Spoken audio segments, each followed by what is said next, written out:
मीरा मीरा आत्या मीरा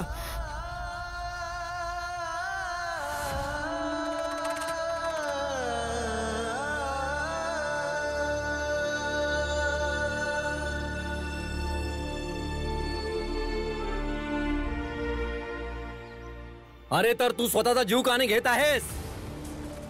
तुझा आणि तुझ्या नवऱ्याच्या दोघांच्या आत्म्याच्या शांतीकरिता एकत्र येऊन कोणी ना कोणी पूजा करूनच टाकणार. हा नाही का भावांनो? मरून जा ना तू. असंही जिवंत राहून काय करणार आहेस तू? शेठजी, हिच्या मरणानं आपल्याला काही फायदा तर होणारच नाहीये. उलट आपणच गुन्हेगार ठरू. सोडा हिला. तुम्ही सर्व लोक जा. मी इथे कोणाचा जीव जाताना नाही पाहू शकत. हो जातोय जातोय. आम्हाला काय काम धंदा नाही आहे का? चला भावांनो. आणि तुम्ही सर्वही जा. हे काय करतोयस तू? तेच जे आता गरजेचं आहे. चला.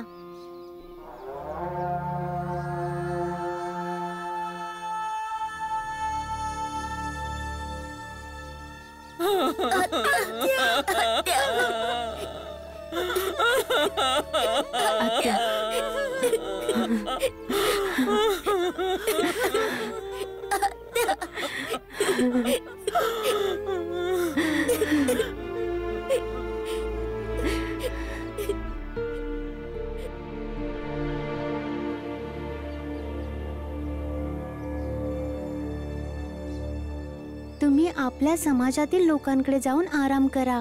तुम्हाला पूर्ण न्याय मिळेल. वय धन्यवाद.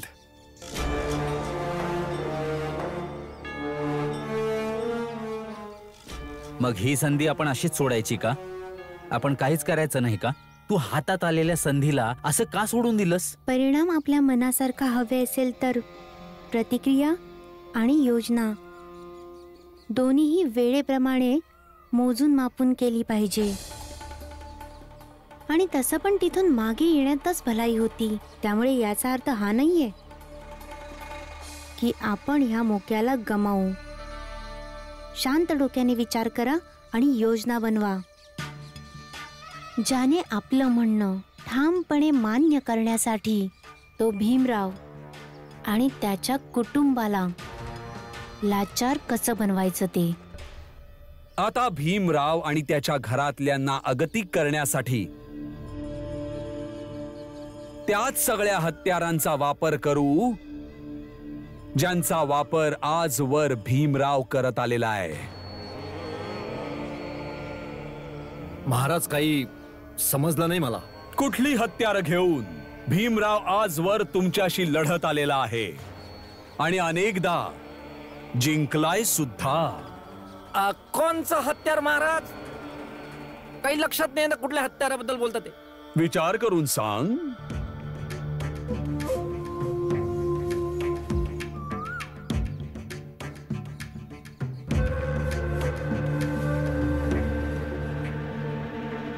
तुम्ही माझ्या शाळेतलं कोणतं बी पुस्तक घ्या आणि त्यामधली मला 5 प्रश्न विचारा.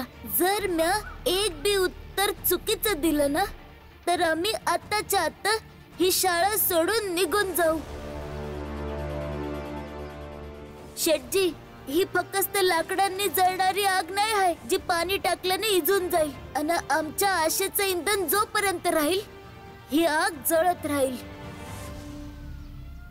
त्याची जिद्द त्याचं सगळ्यात मोठं हत्यार आहे. मग आम्ही इथंच राहू तोपर्यंत जोपर्यंत ही खाट घेऊन तुम्ही माझ्या आईचे दागिने नाही देत. मी इथं माझ्या आईचे दागिने घ्यायला आलो होतो आणि मी घेऊनच जाणार. आंदोलन महाराज, एवढ्याशा गोष्टी करता आंदोलन करून आपली गोष्ट मान्य करून घ्यायची, हे पण त्याचं एक हत्यार आहे. आणि समोरच्याला लाचार करून देणं की त्याचंच म्हणणं ऐकलं जाईल. मग आता हे सगळं आपण करायचं. हट्ट करायचा आपण, गोष्टी लावून धरायच्या आपण आणि त्या भीमराव आणि त्याच्या कुटुंबाला आपल्या गोष्टी मान्य करायला लावायच्या आपण. वा महाराज वा. समजलं आम्हाला काय करायचंय ते. पण महाराज, जर आम्ही त्यांच्यावर जास्त दबाव टाकला तर त्या अस्पृश्य लोकांच्या मनात त्या भीमराव आणि त्याच्या कुटुंबाच्या प्रति सहानुभूती जागृत झाली तर त्याचं काय? तो गोपाळ खूप हुशार आहे. त्याला चांगलंच समजतं की मी काय विचार करतो आणि त्याला नेमकं काय करायचंय. तर महाराज काहीतरी असा विचार करतील, त्यांना अजून थोडा विचार विनिमय करू दे. मग आम्ही ज्या रणनीतीबद्दल बोललोय ते करायचं. हो, कमालीची युक्ती आहे ही. ह्यानी आपलं ध्येय साध्य होईल आणि भीम आणि त्याचा पूर्ण परिवार एकटे पडतील. ही अशी सामाजिक हार असेल की लाजे खातर मानवर होणार नाही त्यांची आणि कोणीही नसेल बरोबर.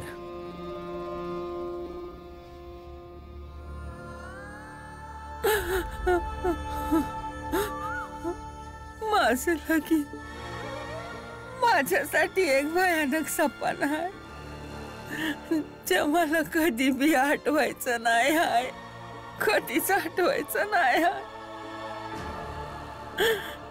पर हे भयानक सपन आज माझ्याकडून परत तेच समज करून घेत जे माझ्यासाठी न तवा महत्वाचं होत आणि ना आज महत्वाचं. म्या विधवा व्हायची कोणची बी रीत करणार नाही करणार कोणची रीत म्या. हे लोक एवढे सहजपणे ही गोष्ट नाही सोडणार आणि काही ना काही नक्कीच करतील. अमसने तयार राहावं लागल यांच्याशी लढायला बी आणि आत्याला या परिस्थितीत सावरायला बी.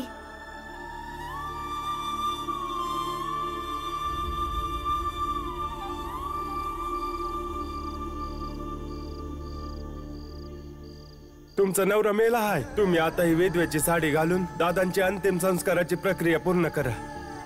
म्या विधवा व्हायचे कुठचे बी संस्कार करणार नाही. कदाचित काकी कमजोर पडत आहे. नवऱ्याच्या मृत्यूची बातमी त्यांच्यावर हावी होत आहे आणि अशा असहाय्य अवस्थेत आपलं कर्तव्य आहे की त्यांच्यावर जराशी जबरदस्ती करून त्यांना त्यांच्या नियमाचं पालन करायला लावू.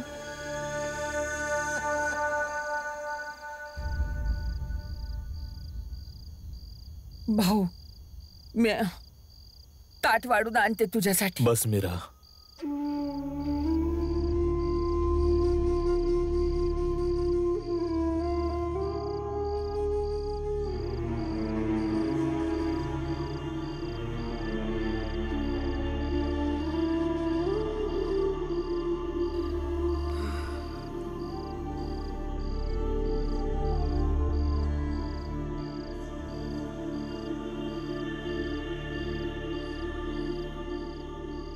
तुला माहितीये मीरा, एवढ्या वर्षापासनं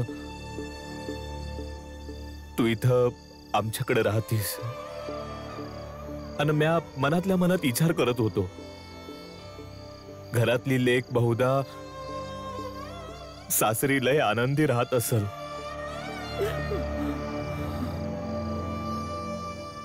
पर तू चुकीचं सिद्ध केलंस. मीरा,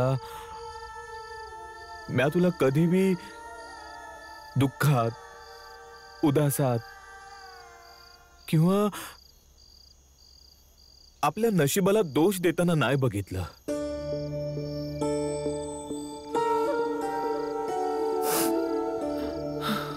आणि मी जाणतो की माझ्या बहिणीचं हृदय लय मजबूत आहे, एकदम दगडावानी. आणि मला विश्वास आहे तू या परिस्थितीला भी सामोरी जाशील.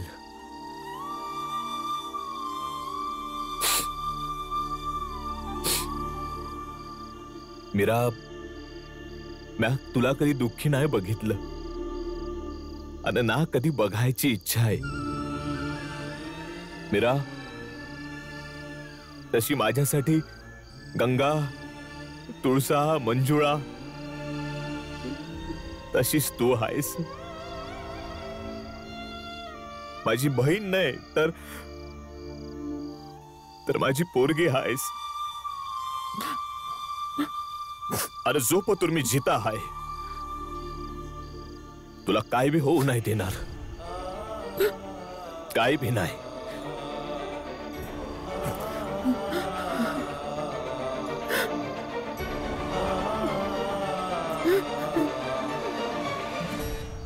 दुःख या गोष्टीचं आहे की जोवर तो माणूस जिता होता त्याने कधी स्वतःच्या जिता असण्याची बातमी नाही दिली. इतवर की म्या जिती हाय का मेली आहे हे बी जाणण्याचा कधी प्रयत्न नाही केला. आज जेव्हा तो मेला आहे तेव्हा त्याची बातमी माझ्या पतूर का पोचली. आणि आज हे समजेलो मला हे सांगतायत की तो मेलाय म्हणून म्या विधवा व्हावं आणि त्याच्या जाण्याचं दुःख आयुष्यभर करत बसावं. हे माझ्याकडून नाही होणार. हे माझ्याकडून नाही होणार.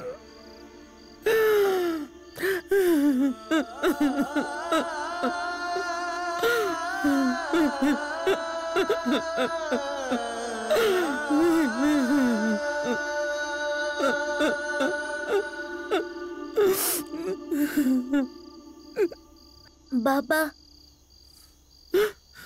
आज आत्याला तुम्हीच भरवा.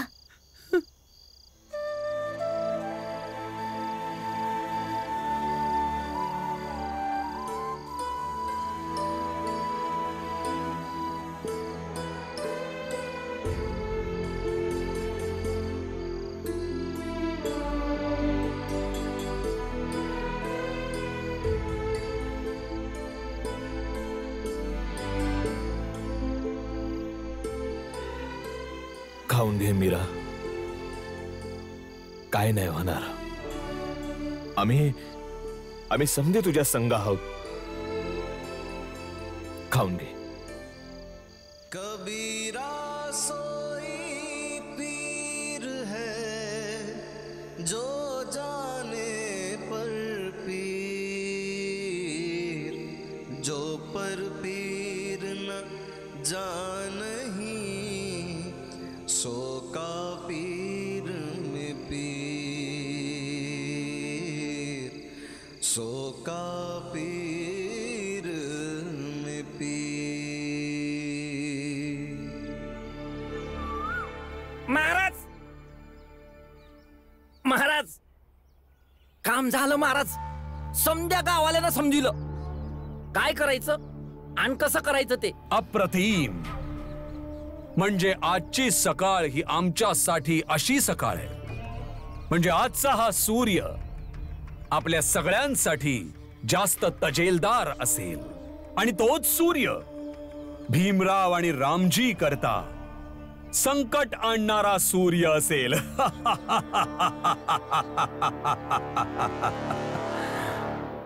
रामजी, रामजी, हे रामजी, बाहेर ये की.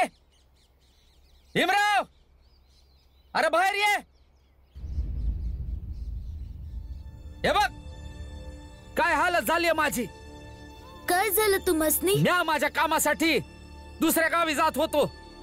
त्या लोकांनी आमासनी पकडून आमच्या थोबडावर काळीक फासली हाय आणि मला बोलायला लागले की तू त्याच गावाचा आहे ना व, ज्या गावाची एक विधवा बाई बांगड्या फोडायला तयार नाही आणि तुम्ही तिचं काय बी नाही करू शकत. आणि ती लोक ही बी बोलले की जोपर्यंत त्या विधवा बाईचं कार्य पूर्ण होत नाही तोपर्यंत ह्या गावातून दुसऱ्या गावाला गेलात तर अशीच हालत करून सोडू आम्ही. भीमराव, भीमराव, मला पण सांग मी काय करू. मी रोज सकाळी सकाळी घरातून निघताना वाटेवर असलेल्या एका साधूसाठी जेवण नेत होतो, पण आज त्यानं ते जेवण घ्यायला नाही सांगून दिलं. आणि म्हणाले जो आपल्या सामाजिक मान्यतांचं रक्षण करू शकला नाही त्याच्या हातून कुठल्याही प्रकारचं अन्न घेणं पाप आहे. त्याचं दान पुण्य व्यर्थ आहे. सांग मी काय करू भीमराव? सांग ना काय करू? सांग सांग सांग भीमराव काय करावं आम्ही? सांग सांग भीमराव. भीमराव अरे बोल सांग ना भीमराव. सांग अरे काय करावं? बोल ना काय करायचं अरे आम्ही? काय बोल, करायचं सांग भीमराव? भीमराव बोल की बोल भीमराव. बोल आता. हा? आत्या चल.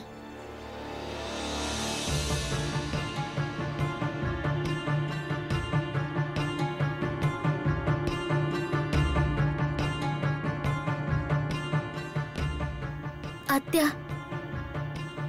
मला माहित होतं काही लोक काही ना काही नक्कीच करतील, म्हणून तू या लोकांकडे अजिबात लक्ष देऊ नको आणि जास्त विचार बी करू नको. तू आतच राहा, मी बाहेर जाऊन या लोकांशी बोलतो.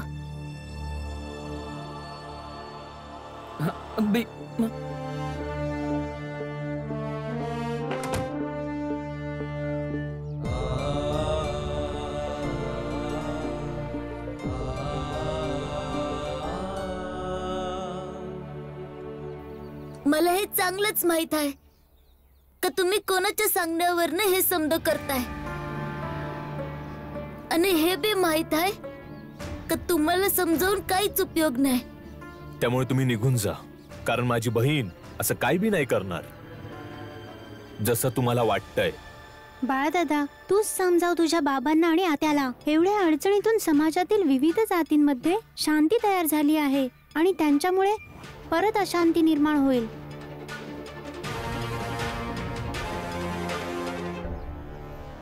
बाबा तुम्ही माना नाही यांची गोष्ट. उगाचच कशाला या लोकांची भांडण? का भांडण करतोय म्हणजे? या काचं उत्तर तुझ्याकडे नाही आहे. जर तुला बी हेच हवंय जे या लोकांना हवंय, तर मग जा त्यांच्या सोबत तिकडे उभा राहा. जसा या लोकांचा आम्ही विरोध सहन करतोय, तसा तुझा बी विरोध आम्ही सहन करू. जा. मी कोणाचा बी पक्ष नाही घेत आहे, मी फक्त खरं बोलतोय. तुम्हाला लढाई भांडण मारामारी करायची असेल तर करा. नाही, आम्हाला कोणाशी बी लढायचं नाही, कोणाचं काय बी नुकसान नाही करायचंय. पर जोपातून आमची गोष्ट मान्य होत नाही, या घरासमोर उपोषण करू, बसून राहू. भावांनो, बसा इथंच.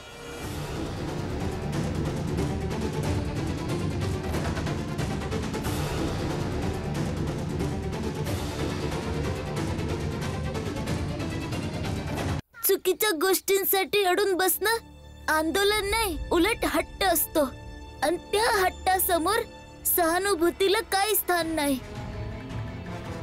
बाबा, आनंद दादा, आपल्याला कामासाठी उशीर होतोय, चल कामावर जाऊया.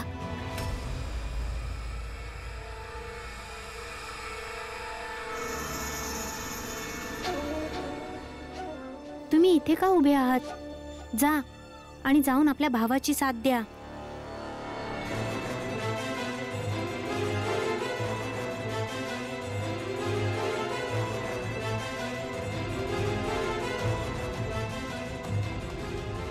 काय फायदा? भीम तर भाषण देऊन निघून गेला आणि आपल्यासाठी तर काही सहानुभूतीच नाही त्याला. यांना शांतीच्या पद्धतीने समजून पण समजत नाही, यांना काही फरक नाही पडत. काय रे पुरंजन, तुझी पद्धत आपण वापरूया का? मारामारी, रक्तपात, बोल. आनंद, भीम, तुम्ही दोघं बी घरलाच थांबा, मी कामावर जातोय. कारण जे लोक बाहेर उभे आहेत त्या लोकांवर विश्वास नाही ठेवला जाऊ शकत. बाबा, आता कसली बी भांडणं नाही होणार, विश्वास ठेवा माझ्यावर. यावेळी त्यांनी आपल्याला त्रास द्यायला काहीतरी नवीन मार्ग काढला आहे. भीमरावा, आता तुझ्याच अस्त्राने तुझ्यावरच वार केला जातोय. आता कर काय ते. हे सगळं माझ्यासाठी सुद्धा मनोरम आहे.